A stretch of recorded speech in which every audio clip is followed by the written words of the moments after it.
Queridos amigos, estamos nosotros reflexionando hoy, como siempre, la palabra del Señor que viene a nuestro encuentro. En esta ocasión viene la palabra del Señor a través del libro de Levítico. Estamos en el capítulo 19, 1, 2, luego saltamos al 11, 18. Juzga con justicia.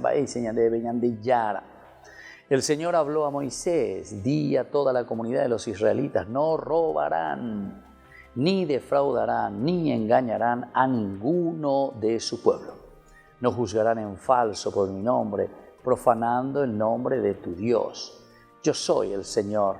No explorarás a tu prójimo, ni lo despojarás. No retendrás conmigo hasta el día siguiente el salario del obrero.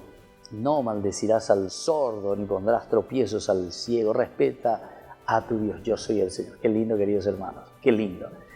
Estos días, ¿verdad?, de Cuaresma nos ayudan a centrarnos y a mirar acciones muy concretas. ¿Cómo se tiene que dar este cambio?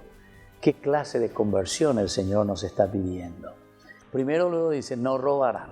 Bebemos, bate como a ver. Termómetro.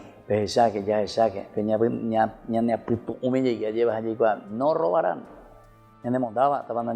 Segundo, no defraudarán, no defraudar a nadie, ni engañarán a ninguno de tu pueblo. Volvese, ya promete para ella, lleva, ya es etama, pero al final de cuentas estamos, además de defraudar, estamos engañando. ¿Cuántas personas que se quedan con esa ilusión y con esa esperanza?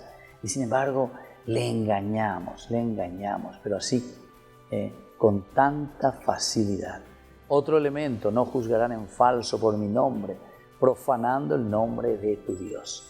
Profanar el nombre de Dios no es simplemente decir una palabra o una cosa vana, sino que sobre todo en nuestras actitudes y en nuestra forma de comportarnos con respecto a los demás.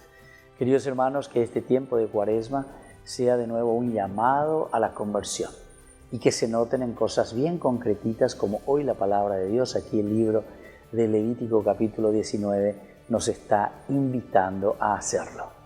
Y la bendición de Dios descienda sobre ustedes en este día, el Padre, el Hijo y el Espíritu Santo. Amén.